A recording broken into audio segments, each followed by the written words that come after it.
Voilà, vous m'entendez bien? Effectivement, nous sommes le deuxième dimanche de l'Avent. Et avant de faire mon message, ou peut-être en introduction à mon message, j'ai proposé de vous raconter une histoire, un conte de Noël.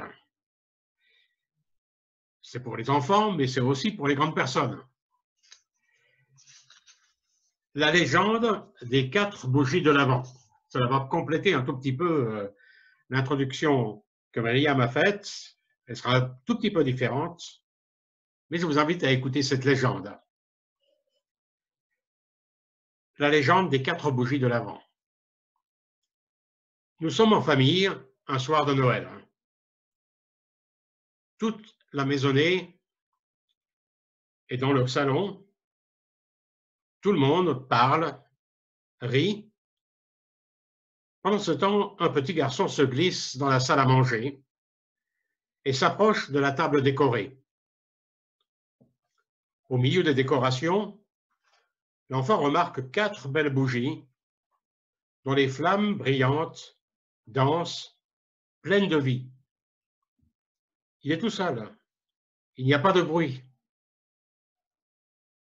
Et quand il tend l'oreille, il peut entendre les petites bougies discuter entre elles. Elles semblent tenir conversation. Moi, je suis la lumière de la paix, dit la première flamme. Mais je me demande pourquoi je brûle. Qui croit encore en la paix? Regardez ces guerres partout. En Arménie, en Éthiopie, en Syrie, en Afrique, au Tchad.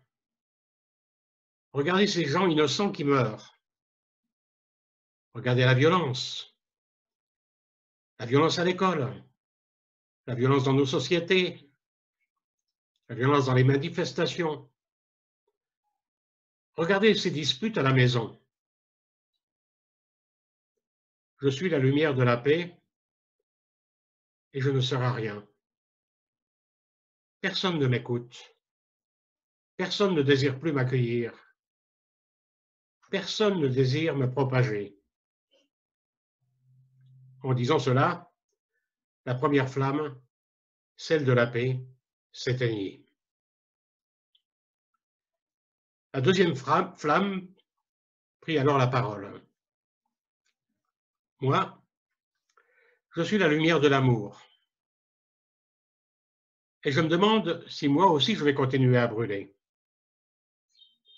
Aujourd'hui, les gens s'enferment chez eux, ne pensent qu'à eux. Leur seule lucarne, c'est l'écran de la télé ou celui du téléphone portable. Là, ils voient bien qu'il y a plein d'enfants qui n'ont pas à manger, plein de personnes qui souffrent. Ils regardent aussi d'un œil distrait et voient les reportages sur les personnes seules dans les EHPAD, attendant la mort, sur les personnes réfugiées, mourant dans la mer, sur les gens à la dérive, sur ceux qui ne peuvent pas dormir nulle part et dorment dans la rue. Ils voient tout cela, mais ils restent assis dans leur fauteuil. Ils ne font rien. Ils ne bougent pas le petit doigt. Moi, l'amour, je vis pour être donné, pour être partagé. Alors, à quoi bon continuer à brûler? À quoi bon vivre? En disant cela, la deuxième flamme, celle de l'amour, s'éteignit. La troisième bougie de Noël prit alors la parole. Moi, je suis la lumière de la foi. Cela fait des années que je dis aux hommes, ayez confiance en Dieu. Il est là avec vous. Il peut vous accompagner. Il est là pour nous épauler, pour nous porter. Mais personne ne lui fait confiance. Qui croit en ces paroles? Qui s'approche de Dieu? Qui s'appuie sur lui? Je crois que moi aussi je suis inutile. Les gens n'ont plus besoin de moi. Et la troisième flamme, celle de la foi, s'éteignit. Il ne restait plus qu'une flamme, et la salle était devenue sombre. Et l'enfant était devenu triste, parce que la belle table de Noël était presque totalement dans l'obscurité. Alors l'enfant dit à la dernière flamme, « Alors, toi aussi tu vas t'éteindre ?» Mais la quatrième flamme lui répondit seule, plus vive que jamais, « Non, moi je vais continuer à briller. Toujours, toujours, parce que je suis la flamme de l'espérance. C'est moi qui vous permet de tenir quand les choses ne vont pas bien, qui vous permet de retenir dans les moments de tristesse, quand vous êtes découragé. Je suis la lumière qui jaillit dans la nuit, dans le doute, dans le froid, qui illumine les terres humaines. Je suis le petit enfant de Bethléem qui sème et qui sème encore l'espérance. Le petit enfant qui rallume toutes les vies éteintes et qui remet la lumière là où il y a l'obscurité. Et moi, je serai toujours là.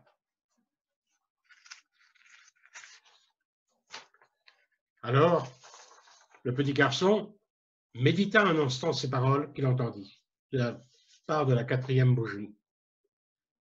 Et il comprit que cette flamme espérance pouvait redonner la vie à toutes les autres flammes. Il prit alors entre ses mains la petite bougie et ralluma bien vite les trois autres mèches.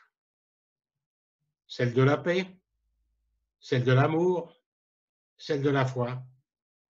Et toutes ces quatre flammes brillèrent ensemble d'un si grand feu qu'elles illuminèrent fortement le cœur de tous les convives qui venaient d'entrer dans la salle à manger. Voilà pour la légende des 4 bougies de Noël, de l'Avent.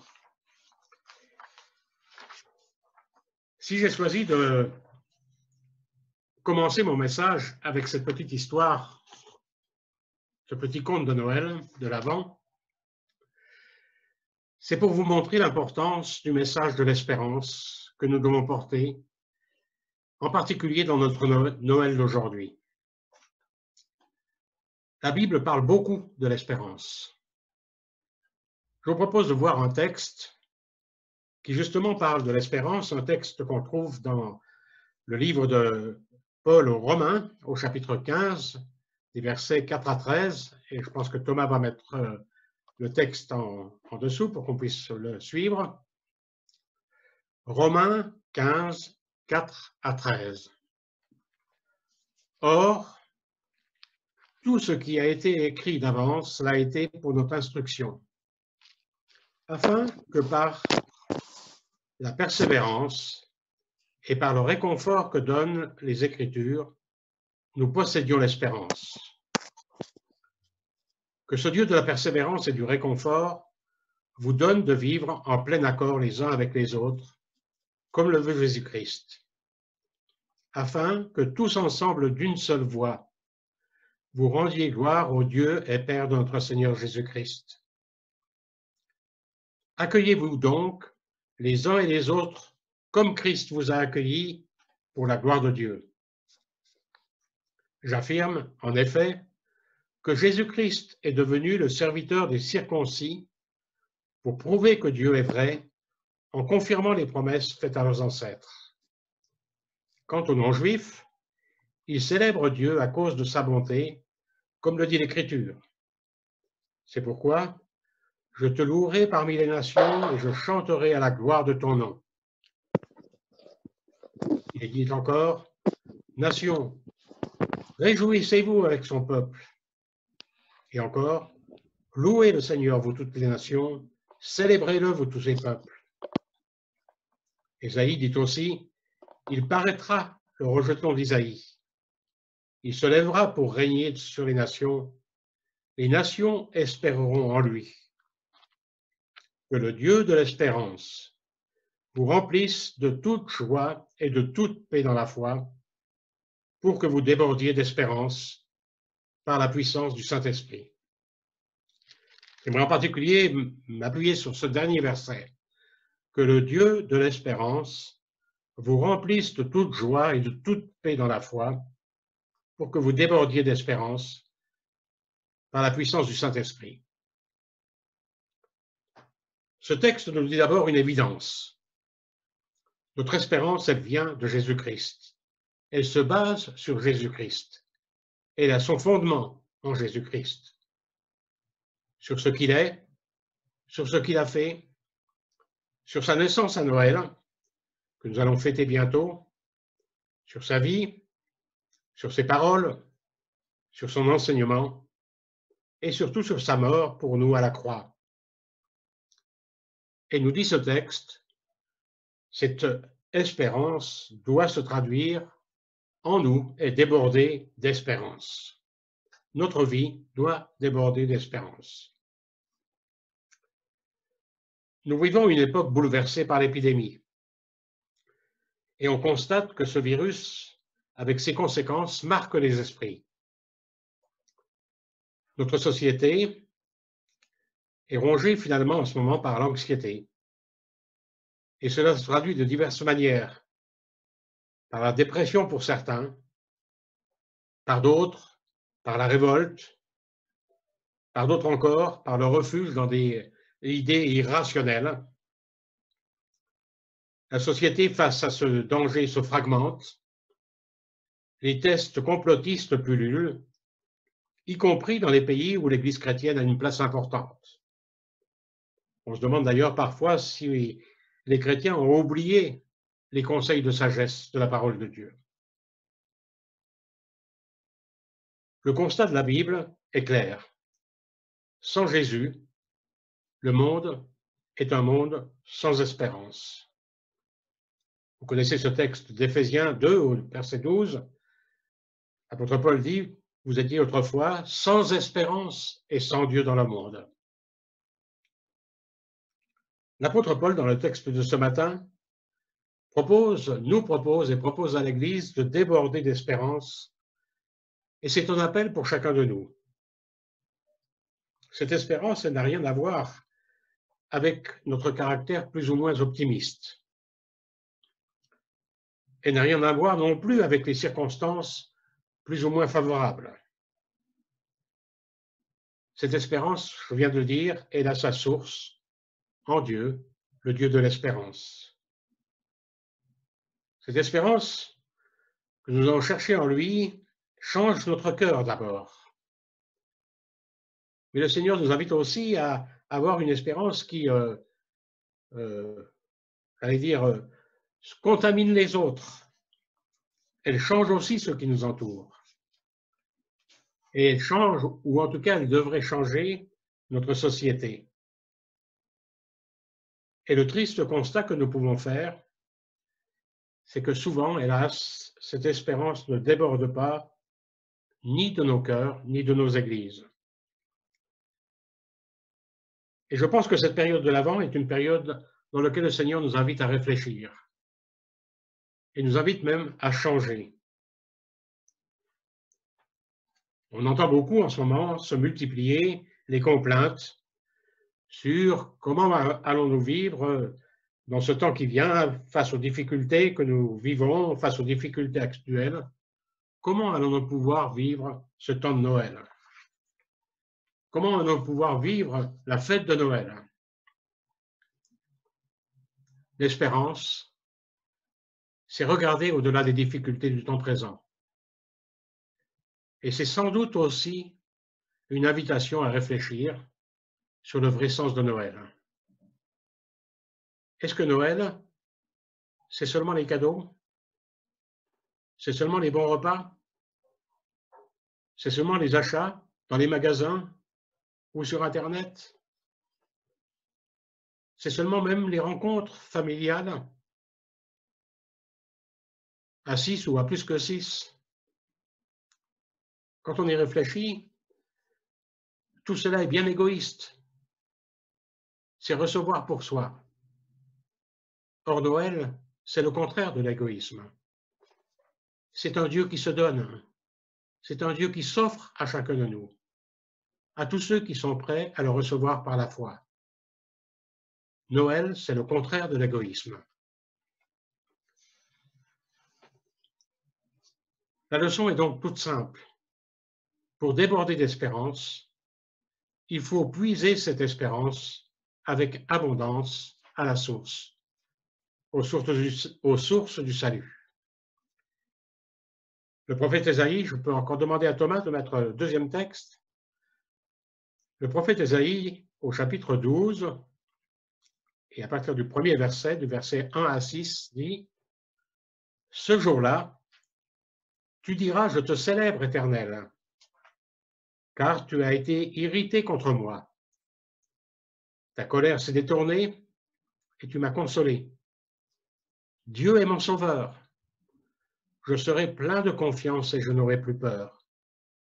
Car l'Éternel, oui, l'Éternel est ma force et le sujet de mes louanges. C'est lui qui m'a sauvé. Vous puiserez avec joie de l'eau aux sources du salut. Et vous direz ce jour-là, célébrez l'Éternel, faites appel à lui, faites connaître ses actes parmi les peuples. Rappelez combien son nom est grand. Chantez l'Éternel, car il a fait des choses magnifiques. Qu'on les fasse connaître sur toute la terre. Pousse des cris de joie, exprime ton allégresse, habitante de Sion. Je vais même le relire, vous l'actualisez. Pousse des cris de joie, exprime ton allégresse et ton espérance, Église de Deuil-la-Barre. Car en effet, il est grand au milieu de toi, le Saint d'Israël. Jusque-là. Paul, dans ce texte, nous montre aussi l'importance de la parole de Dieu pour nourrir cette espérance. Dans la parole de Dieu, il y a tellement de promesses de Dieu, tellement de promesses qui sont capables de parler à chacune des situations dans lesquelles nous nous trouvons, dans nos difficultés, dans nos épreuves, dans nos moments difficiles. Le texte met aussi en avant l'action du Saint-Esprit, qui vient par sa puissance transformer nos craintes, notre pessimisme naturel, et qui transforme ce pessimisme en espoir, en espérance. Mais cette espérance, elle n'est pas seulement pour aujourd'hui, pour le temps que nous vivons. Elle n'est pas seulement limitée dans le temps, elle va jusque dans l'éternité, pour tous les temps. Nous avons en ce moment un espoir dans la découverte des vaccins et dans l'utilisation des vaccins. Et c'est un vrai espoir. Mais quand nous y réfléchissons, c'est un espoir partiel. Parce que nous savons que même si effectivement les vaccins vont réussir à vaincre ce virus, la mort n'est pas vaincue. L'espérance que le Seigneur veut nous donner, elle va au-delà de la mort, jusque dans l'éternité. L'espérance qui nous permet de supporter les difficultés et les épreuves, et qui est cette lumière qui va au bout du tunnel, qui brille dans les ténèbres. Dans le psaume 71, le psalmiste, dans un moment très difficile, dit ce texte, psaume 71 au verset 12, « Ô Dieu, ne t'éloigne pas de moi. Mon Dieu, viens vite à mon secours. Qu'ils soient honteux et disparaissent, ceux qui m'accusent. Qu'ils soient couverts de honte et de déshonneur, ceux qui cherchent mon malheur. » Et puis il s'arrête et il continue. « Quant à moi, j'espérerai toujours et je te louerai de plus en plus. » Dans ce temps de l'Avent, nous devons proclamer que Jésus-Christ est venu dans le monde, qu'il est mort pour vaincre la mort et qu'il est mort pour nous ouvrir les portes de l'éternité. Le message de Noël, c'est le message non seulement de la crèche et du Messie qui s'est fait homme, mais c'est aussi celui du Fils de Dieu, qui vient mourir pour notre salut et qui est ressuscité pour que nous puissions avec lui, être avec lui jusque dans l'éternité. Il nous a préparé une place. C'est aussi la proclamation, cette espérance, que ce Christ, ce Sauveur, il revient. Il revient pour prendre avec lui ceux qui ont placé leur confiance dans son sacrifice et dans sa mort. Il revient pour les inviter justement à résider dans la place qu'il leur a préparée pour l'éternité. Et vous savez que l'Église primitive utilisait comme salutation fraternelle, quand ils se retrouvaient, ce mot Maranatha, reviens Seigneur. L'espérance, c'est aussi la proclamation que nous savons qu'un jour, le Seigneur va revenir. Mais j'aimerais tirer de ce texte un deuxième enseignement.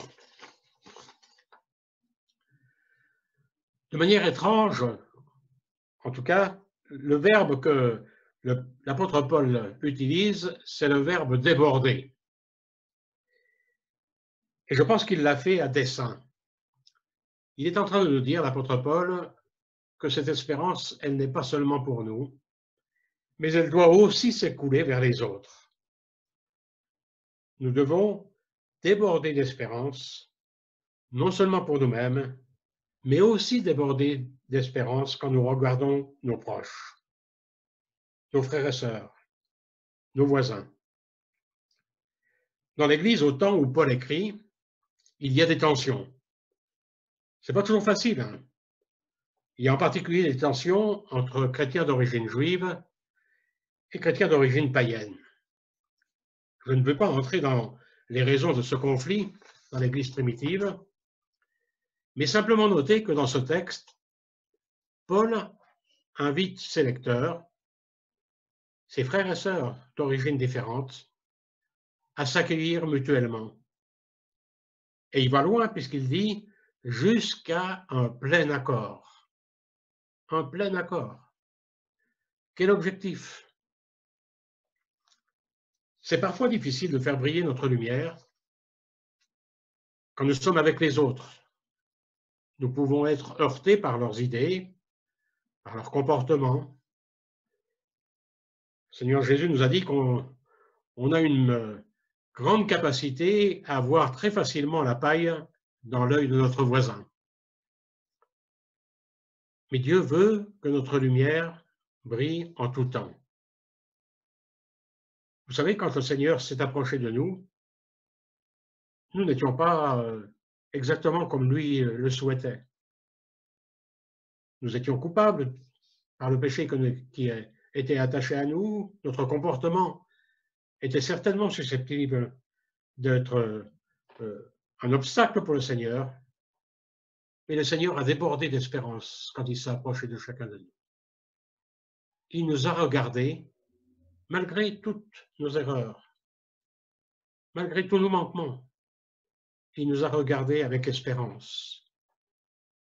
En tant que croyants, nous devons déborder d'espoir et d'espérance, avoir sur l'autre un regard favorable. Si nous sommes capables d'avoir cette espérance globale, c'est tellement différent de ce que le monde connaît que certainement les autres le remarqueront. Et ils seront peut-être encouragés à nous demander pourquoi nous témoignons d'une telle espérance alors que les circonstances sont tellement difficiles, alors que dans ce monde, il y a tellement peu d'espoir, un monde tellement désespéré. Et le Seigneur nous invite à ce moment-là à pouvoir justifier de cette espérance. Regardez ce que l'apôtre Pierre dit dans sa première épître au chapitre 3 et verset 15. « Mais respectez dans votre cœur la sainteté de Dieu le Seigneur, et soyez toujours prêts à défendre l'espérance qui est en vous, devant tous ceux qui vous en demandent raison. » Notre vrai témoignage, c'est effectivement une espérance comme une ancre sûre et solide de notre foi. En conclusion, Pour le croyant, l'espérance est un don de Dieu, en particulier un don de Dieu en ce moment, dans les circonstances difficiles que vit notre société, face à la pandémie, face aux interrogations, face au chômage, face à la situation économique, face à la situation internationale. L'espérance est un don de Dieu, non seulement pour nous, mais un don de Dieu aussi pour les autres. Que nous puissions déborder d'espérance dans l'Église, dans notre cité, dans le monde. Soyons des lumières d'espérance, comme la petite bougie de l'Avent qui luit dans les ténèbres de ce monde. Dans l'Église, entre frères et sœurs, partageons, encourageons-nous à l'espérance pour aider ceux qui passent par des moments difficiles.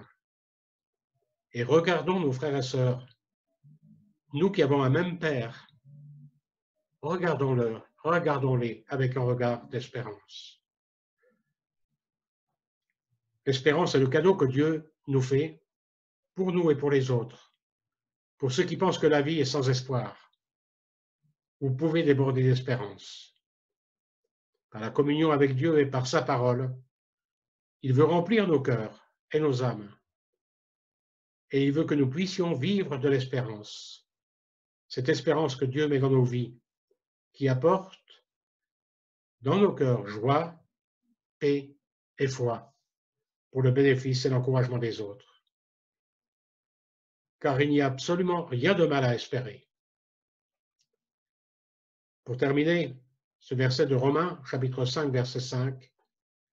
Or, l'espérance ne déçoit pas, car Dieu a répandu son amour dans nos cœurs par le Saint-Esprit qu'il nous a donné. Faisons donc briller dans les ténèbres de ce monde d'aujourd'hui, si désespéré, notre lumière de l'espérance. Amen.